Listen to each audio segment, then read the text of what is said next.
നമസ്കാരം. ഇൻസൈഡിലേക്ക് സ്വാഗതം. മിട്ടി മേ മിലാദേഗ, ഉറപ്പായിട്ടുമുള്ള തിരിച്ചടി ഇന്ത്യയുടെ ഭാഗത്തു നിന്നും ഉണ്ടാകുമെന്ന വ്യക്തമായ സൂചന പ്രധാനമന്ത്രി നരേന്ദ്രമോദി നൽകിയത് ഇങ്ങനെയായിരുന്നു. ഇതിന് പിന്നാലെ ഇന്ത്യൻ സേനകൾക്ക് പൂർണ്ണ അധികാരം നൽകിക്കൊണ്ട് എന്തു വേണോ തീരുമാനിക്കാം, മൂന്ന് സേനകൾക്കും ശക്തമായ തിരിച്ചടി നൽകാനുള്ള അധികാരം നൽകി തൊട്ടുപിറകെ ഇന്ത്യൻ കടലിൽ വെച്ച് തന്നെ പാകിസ്ഥാനെ അവസാനിപ്പിക്കാനുള്ള നീക്കത്തിലേക്ക് നാവികസേന കടക്കുകയാണ്. പടുകൂറ്റം യുദ്ധസന്നാഹങ്ങൾ തന്നെയാണ് അറബിക്കടലിൽ നങ്കൂരമിട്ടുകൊണ്ടിരിക്കുന്നത്. നാവികശക്തിയിൽ പാകിസ്ഥാൻ സൈന്യം വളരെ ദുർബലമാണെന്നുള്ള കാര്യം നമുക്കറിയാവുന്നതാണ്.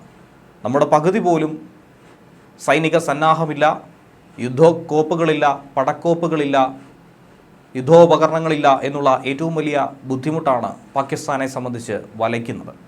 ഇതിനിടയിൽ ചൈനയുടെ ഭാഗത്തു നിന്നും സഹായമുണ്ടാകുമെന്ന സംശയം ഇന്ത്യ നേരത്തെ തന്നെ പങ്കുവച്ചതാണ്. ഇനിയിപ്പോൾ ആരായിരുന്നാൽ തന്നെ ഇന്ത്യയിലേക്ക് കടന്നാൽ തകർത്ത് കളയുമെന്നാണ് ഇന്ത്യൻ നാവികസേന നൽകിയ മുന്നറിയിപ്പ്. പാകിസ്ഥാന് തന്നെയാണ് ഈ ഒരു അറിയിപ്പ് നൽകിയിരിക്കുന്നത്.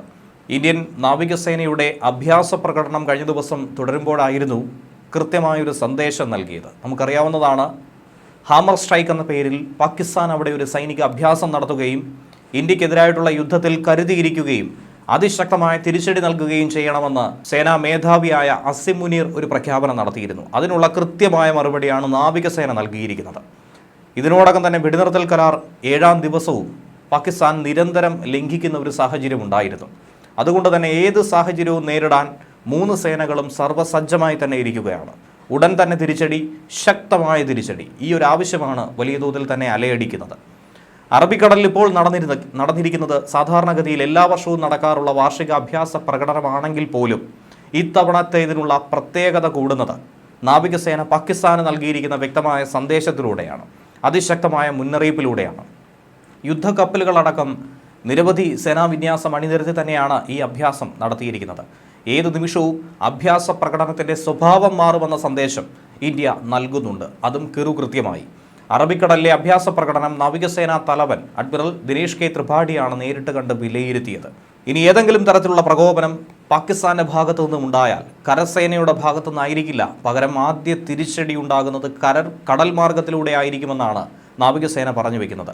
നമുക്കറിയാവുന്നതാണ്, പാകിസ്ഥാന്റെ ഏറ്റവും തന്ത്രപ്രധാനമായ തുറമുഖം കറാച്ചി പോർട്ടിലേക്ക് ഒരു അടി ഉണ്ടായാൽ, നാവികസേനയുടെ ഭാഗത്തു നിന്നും ഒരു ആക്രമണം ഉണ്ടായാൽ പാകിസ്ഥാന്റെ 80% വരുന്ന സാമ്പത്തിക അവസ്ഥയെ ഒരൊറ്റ ദിവസം കൊണ്ട് തന്നെ തറപറ്റിക്കാനായി സാധിക്കും. 60% പാകിസ്ഥാന്റെ ചരക്ക് നീക്കം നടത്തുന്ന ഏറ്റവും പ്രധാനപ്പെട്ട സാമ്പത്തിക വാണിജ്യ തലസ്ഥാനമായൊക്കെ തന്നെ മാറിക്കൊണ്ടിരിക്കുന്ന കറാച്ചി തുറമുഖത്തിന് ഇതൊന്നും തന്നെ താങ്ങാൻ സാധിക്കില്ല എന്നുള്ളതാണ് യാഥാർത്ഥ്യം. 85 നോട്ടിക്കൽ മൈൽ അകലെ തന്നെ ഇന്ത്യൻ നാവികസേനയുടെ തൊട്ടപ്പുറത്തായി പാകിസ്ഥാൻ നാവികസേനയും സമാനമായ ഒരു അഭ്യാസ പ്രകടനം നടത്തുന്നുണ്ട്. ഇന്ത്യയുടെ അഭ്യാസ പ്രകടനം ഇന്നുവരെ നീണ്ടു നിൽക്കുകയാണ്. നിയന്ത്രണ രേഖയിലും അതുപോലെ തന്നെ അന്താരാഷ്ട്ര അതിർത്തിയിലും കരസേനയും വിന്യാസം വർദ്ധിപ്പിച്ച് തന്നെയാണ് മുന്നോട്ട് കുതിക്കുന്നത്. വ്യോമസേനയുടെ കാര്യം പറയുകയാണെങ്കിൽ മിഗ്, മിറാഷും റഫേലും അടക്കം, സുഖോയ് അടക്കം ആകാശത്ത് കരുത്ത് കാട്ടിക്കൊണ്ടിരിക്കുകയാണ്. ഈ യുദ്ധമാനങ്ങളെ അണിനിരത്തി യുപിയിലെ ഗംഗ എക്സ്പ്രസ് വേയിൽ ഇന്ത്യൻ വ്യോമസേനയുടെ അഭ്യാസ പ്രകടനം കഴിഞ്ഞ ദിവസം നടന്നിരുന്നു. അതിനിടയിലാണ് LH രുദ്ര അടക്കം ഹെലികോപ്റ്ററുകൾ ഉപയോഗിക്കാനായി കരസേനയ്ക്കും വ്യോമസേനയ്ക്കുമുള്ള അനുമതി നൽകിയിരിക്കുന്നത്. ചില സാങ്കേതിക കാരണങ്ങൾ മുൻനിർത്തിക്കൊണ്ട് കഴിഞ്ഞ ജനുവരി മുതൽ ഇവയുടെ ഉപയോഗത്തെ നിർത്തിവെച്ചിട്ടുണ്ടായിരുന്നു. മറ്റു പല ആവശ്യങ്ങൾക്കായി മുൻഗണന നൽകിയിരുന്നു. പക്ഷേ ഇപ്പോഴത്തെ ഒരു യുദ്ധ സമാനമായ സാഹചര്യം ഉടലെടുത്തിരിക്കുന്ന ഘട്ടത്തിൽ ഇതിനുള്ള സകലമാന അനുമതിയും നൽകി കഴിഞ്ഞിരിക്കുന്നു. കവചിത വാഹനങ്ങളും ഡ്രോണുകളും ഒക്കെ തന്നെ തകർക്കാൻ കഴിയുന്ന രുദ്രയെ ഇന്ത്യ പാകിസ്ഥാൻ സംഘർഷം ഉടലെടുക്കുന്ന പശ്ചാത്തലത്തിൽ തന്നെയാണ് പിന്നെയും കളത്തിൽ ഇറക്കുന്നത്. ഇനിയൊരു അടി ഉണ്ടായിക്കഴിഞ്ഞാൽ രുദ്രയുടെ താണ്ഡവം തന്നെയായിരിക്കും, സംഹാര താണ്ഡവം തന്നെയായിരിക്കും അതിർത്തിയിൽ പാകിസ്ഥാൻ കാണാൻ പോകുന്നത്. പാകിസ്ഥാനെ നേർക്കുനേറുള്ള അടി മാത്രമല്ല, അല്ലാതെ സാമ്പത്തികമായും വരിഞ്ഞു മുറുകാനുള്ള നീക്കങ്ങളാണ് ഇന്ത്യ തുടങ്ങിയിരിക്കുന്നത്. പഹൽഗാം ഭീകരാക്രമണം തന്നെയാണ് ഇതിനൊക്കെ തന്നെ കാരണമായി എടുത്തു പറയുന്ന ഒരു വിഷയം. മുംബൈ ഭീകരാക്രമണത്തിന് ശേഷം ഇന്ത്യ ഇത്രയധികം വേദനിച്ച, ഇത്രയധികം സാധാരണ ജനങ്ങൾ കൊല്ലപ്പെട്ട ഒരു സംഭവം ഈ അടുത്തൊന്നും തന്നെ ഉണ്ടായിട്ടില്ല. ഭീകരപ്രവർത്തനങ്ങൾ എടുത്തു പറഞ്ഞുകൊണ്ട് പാകിസ്ഥാൻ അന്താരാഷ്ട്ര ബാങ്കുകളിൽ നിന്ന് ലഭിക്കുന്ന വായ്പകളെ ആദ്യഘട്ടത്തിൽ തടയുകയാണ് ചെയ്യുന്നത്. പാകിസ്ഥാനെ ദരിദ്ര രാഷ്ട്രമാക്കി മാറ്റുക മാത്രമല്ല, സാമ്പത്തികമായി തകർത്ത് നാമാവശേഷമാക്കുകയാണ് ചെയ്യുന്നത്. അന്താരാഷ്ട്ര ബാങ്കുകളിൽ നിന്ന് കിട്ടുന്ന വായ്പയെ പൂർണ്ണമായും തുരങ്കം വയ്ക്കും. പാകിസ്ഥാനുള്ള വായ്പകളും പിന്തുണയും പുനഃപരിശോധിക്കാനായി എല്ലാവിധ ബഹുരാഷ്ട്ര ഏജൻസികളോടുമാണ് ഇന്ത്യ ആവശ്യപ്പെടാൻ പോകുന്നത്. ലോകബാങ്ക്, IMF, ഏഷ്യൻ ഡെവലപ്മെൻറ്റ് ബാങ്ക് എന്നിവ ഉൾപ്പെടെയുള്ള MDBകളെ നേരിട്ട് സമീപിച്ച് തന്നെയാണ് ഇന്ത്യ ഇങ്ങനെ ഒരു നീക്കം നടത്താൻ ശ്രമിക്കുന്നത്. കഴിഞ്ഞ വർഷം അന്താരാഷ്ട്ര നാണയനിധിയിൽ നിന്നും $7 ബില്യൺ പദ്ധതി പാകിസ്ഥാൻ നേടിയെടുത്തു കഴിഞ്ഞു. ഇക്കഴിഞ്ഞ മാർച്ച് മാസത്തിലായിരുന്നു $1.3 ബില്യൺ പുതിയ കാലാവസ്ഥാ പ്രതിരോധ വായ്പയും പാകിസ്ഥാൻ സ്വന്തമാക്കിയത്. സാമ്പത്തിക പ്രതിസന്ധിയിൽ ഉലഞ്ഞുകൊണ്ടിരിക്കുന്ന, വലിയ കഷ്ടപ്പാട് സഹിച്ചുകൊണ്ടിരിക്കുന്ന പാകിസ്ഥാന് ഇതിനിടയിൽ സഹായ ധനം നൽകാനുള്ള ഒരു നീക്കം അന്താരാഷ്ട്ര നാണയനിധി അതായത് IMF നടത്തുന്നുണ്ട്. അതിനെ ശക്തമായി എതിർക്കാനാണ് നമുക്ക് മുന്നിൽ സാധിക്കുന്ന ഒരു വിഷയം. മെയ് 9 ചേരാനിരിക്കുന്ന IMFന്റെ എക്സിക്യൂട്ടീവ് ബോർഡ് യോഗം ഇത് പരിഗണിക്കാനിരിക്കുന്നുവെന്നാണ് സൂചന കിട്ടുന്നത്. അതിൽ അതിശക്തമായ വിയോജിപ്പ് ഇന്ത്യ അറിയിക്കുകയും ചെയ്യും. ഭീകരപ്രവർത്തനങ്ങൾക്ക് പണം കണ്ടെത്തുന്ന രാജ്യം ആ പണം തങ്ങളുടെ ജനങ്ങൾക്ക് വേണ്ടി എന്തുകൊണ്ട് വിനിയോഗിക്കുന്നില്ല? ഇന്ത്യയിൽ അസ്വസ്ഥത പാകാനും ഭീകരപ്രവർത്തനങ്ങൾക്ക് വേണ്ടിയും ഈ പണം ഉപയോഗിക്കുന്നത് കൊണ്ട് തന്നെ പാകിസ്ഥാന് നയാ പൈസ പോലും ഇനി കൊടുക്കരുതെന്ന് തന്നെയായിരിക്കും ഇന്ത്യ അതിശക്തമായി വാദിക്കുന്നത്. പാകിസ്ഥാൻ അനുവദിക്കുന്ന ഓരോ രൂപയും ഭീകരപ്രവർത്തനങ്ങൾക്ക് വേണ്ടി വകമാറ്റുന്നുവെന്നാണ് ഇന്ത്യ ആരോപിക്കുന്നത്.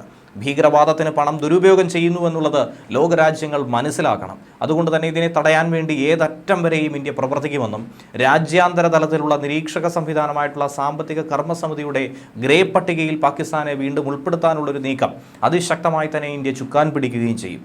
ജമ്മു കാശ്മീരിലേക്ക് അടക്കം പാകിസ്ഥാൻ്റെ ഈ പണം ഒഴുകിയെത്തുന്നത്, ഹവാല പണം ഒഴുകുന്നത് തടയാനുള്ള ഒരു ലക്ഷ്യം തന്നെയാണ് കേന്ദ്രം ഒരുക്കിയിരിക്കുന്നത്.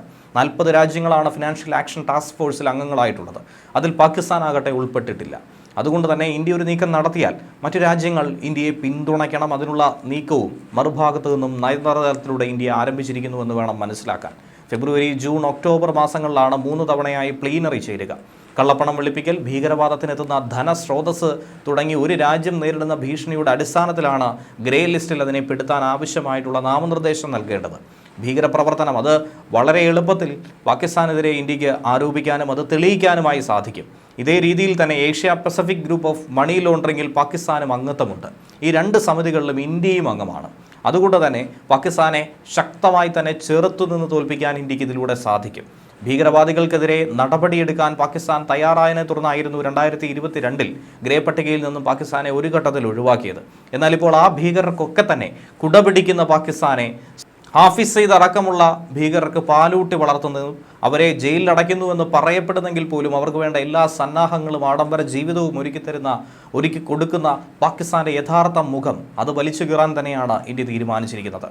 പഹൽഗാം ഭീകരാക്രമണത്തിൽ പാകിസ്ഥാന്റെ പങ്ക് ഉറപ്പിച്ചുകൊണ്ട് ദേശീയ അന്വേഷണ ഏജൻസി പ്രാഥമിക റിപ്പോർട്ടും മുന്നോട്ട് വെച്ചിട്ടുണ്ട്. 26 പേരുടെ ക്രൂര മരണത്തിനിടയായ ഈ ആക്രമണത്തിൽ പാകിസ്ഥാൻ ഭീകര സംഘടനയായ ലഷ്കർ-ഇ തയ്ബയും പാകിസ്ഥാന്റെ തന്നെ ചാര സംഘടനയായ ISIയും പാകിസ്ഥാൻ സൈന്യവും ഉൾപ്പെട്ടിരിക്കുന്നു. അവരുടെ പങ്കാളിത്തം വളരെ വ്യക്തമായി തന്നെ നമുക്ക് ഉറപ്പിക്കാൻ സാധിക്കുമെന്നാണ് മനസ്സിലാക്കുന്നത്. അതേക്കുറിച്ചുള്ള കൃത്യമായ വിവരവും ഇന്ത്യൻ സൈന്യം മുന്നോട്ട് വയ്ക്കുന്നുണ്ട്. സുരക്ഷാ ഏജൻസി ഇതേക്കുറിച്ചുള്ള സൂചനകൾ നൽകുന്നുണ്ട്.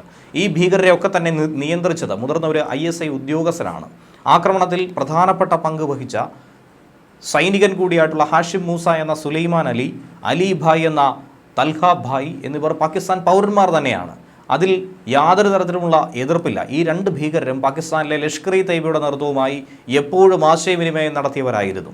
ഈ പദ്ധതി നടപ്പിലാക്കാനുള്ള സമയം, ആയുധം, അതുപോലെ തന്നെ നടപ്പാക്കൽ എന്നിവയെക്കുറിച്ചൊക്കെ ഭീകര സംഘടനയിൽ നിന്നും കൃത്യമായ നിർദ്ദേശം കിട്ടി. ഭീകര സംഘടനയ്ക്ക് കൃത്യമായ നിർദ്ദേശം കൊടുത്തത് ISI ആയിരുന്നു.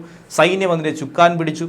ഈ വിവരങ്ങളൊക്കെ തന്നെ ഇന്ത്യ സംയുക്തമായി തന്നെ അന്താരാഷ്ട്ര ഏജൻസികൾക്ക് മുന്നിൽ അവതരിപ്പിക്കാനിരിക്കുകയാണ്. കശ്മീർ താഴ്വരയിലെ 20-ലധികം വരുന്ന ഭൂഗർഭ തൊഴിലാളികളെയും ഈ സാഹചര്യത്തിൽ NIA കസ്റ്റഡിയിൽ എടുത്തിട്ടുണ്ട്. അവരെ ചോദ്യം ചെയ്തു വരികയാണ്. അനന്ത്നാഗ് മേഖലയിൽ കൂടുതൽ സൈന്യത്തെ നിയോഗിച്ച് തന്നെയാണ് നീക്കങ്ങൾ ഏകോപിപ്പിക്കുന്നത്. ഏപ്രിൽ 15 ഭീകരർ പഹൽഗാമിലെത്തിയെന്ന വിവരം അന്വേഷണ സംഘത്തിന് കിട്ടിക്കഴിഞ്ഞിരിക്കുന്നു. ബൈസൺ വാലി, അതുപോലെ തന്നെ അരു, ബേതാബ് താഴ്വര എന്നിങ്ങനെ 4 സ്ഥലങ്ങൾ ഭീകരർ ആദ്യമെത്തി പരിശോധിച്ചു. അതിനുശേഷം എവിടെയായിരിക്കും ഏറ്റവും ഉചിതം എന്നുള്ളത് കണ്ടെത്തിയാണ് പഹൽഗാമിനെ തിരഞ്ഞെടുത്തിരിക്കുന്നതെന്നാണ് മനസ്സിലാക്കാൻ കഴിയുന്നത്. പഹൽഗാം പ്രത്യേകിച്ചും ബൈസൺ വാലി. സൈനിക നീക്കം ഇങ്ങനെ പുരോഗമിക്കുന്ന സാഹചര്യത്തിൽ എന്തുകൊണ്ട് തിരിച്ചടി വൈകുന്നു എന്ന ചോദ്യം തന്നെയാണ് അലയടിക്കുന്നത്. പ്രതിപക്ഷവും അതുപോലെ തന്നെ BJPയിലെ പ്രധാനപ്പെട്ട ചില നേതാക്കളും അതിശക്തമായി തന്നെ ഇത് ചെയ്തു കാണിക്കണമെന്ന ആവശ്യം ഉയർത്തിക്കൊണ്ടിരിക്കുകയാണ്. സ്ഥിതിഗതികൾ, പ്രത്യേകിച്ച് അതിർത്തിയിലെ സാഹചര്യം പ്രതിരോധ, ആഭ്യന്തര, വിദേശകാര്യ മന്ത്രാലയങ്ങൾ നിരീക്ഷിച്ചു പോരുകയാണ്. സർക്കാരിൻ്റെ ഇതുവരെയുള്ള ഇടപെടൽ കൃത്യമായി തന്നെ വിലയിരുത്തി അടുത്ത നീക്കത്തിനുള്ള തിരിച്ചടിക്കാനുള്ള കർമ്മ പദ്ധതി സൈന്യം തയ്യാറാക്കിക്കൊണ്ടിരിക്കുകയാണ്. സാഹചര്യവും സമയവും നോക്കി അതിശക്തമായ മറുപടി അത് ഒട്ടും തന്നെ കുറയാതെ നൽകുമെന്ന് സേന കൃത്യമായി പറയുന്നു. ഇതുവരെ 2800-ലധികം ആളുകളെ NIA ജമ്മുകാശ്മീരിൽ ചോദ്യം ചെയ്ത് കഴിഞ്ഞിരിക്കുന്നു. ഇതിൽ തൊഴിലാളികളും നിരോധിത ഗ്രൂപ്പുകളുമായി ബന്ധമുള്ള വ്യക്തികളും ഉൾപ്പെടെ 150-ലധികം ആളുകൾ ഇപ്പോൾ കസ്റ്റഡിയിലാണ്. പഹൽഗാമിൽ ആക്രമണം നടത്തിയ ഭീകരർ ഗുഹകളിലും അതുപോലെ തന്നെ വനപ്രദേശങ്ങളിലെ ഒളിത്താവളങ്ങളിലും ഒക്കെ തന്നെ ഉണ്ടെന്നാണ് സുരക്ഷാ സേനയുടെ സംശയം. ബൈസരൻ താഴ്വര, താരാനൌ, ഹാപ്ഗുണ്ട്, ദൗരു പരിസര പ്രദേശങ്ങൾ എന്നിവിടങ്ങളിലൊക്കെ തന്നെ വനപ്രദേശങ്ങളിൽ കഴിഞ്ഞ 10 ദിവസത്തിലധികമായി തിരച്ചിൽ നടത്തുകയാണ്. നേരത്തെ ഭീകരർക്ക് സഹായം കൊടുത്ത കേസിൽ ജയിലിൽ കഴിഞ്ഞ നിസാർ അഹമ്മദ്, മുഷ്താഖ് ഹുസൈൻ എന്നിവരെയൊക്കെ തന്നെ ചോദ്യം ചെയ്ത് അവരിൽ നിന്നും നിർണായകമായ ചില വിവരങ്ങൾ കണ്ടെടുക്കാനാണ് സൈന്യം ഇപ്പോൾ തീരുമാനിച്ചിരിക്കുന്നത്. ന്യൂസ് ഡെസ്ക് മലയാളി വാർത്ത ഇൻസൈഡ്.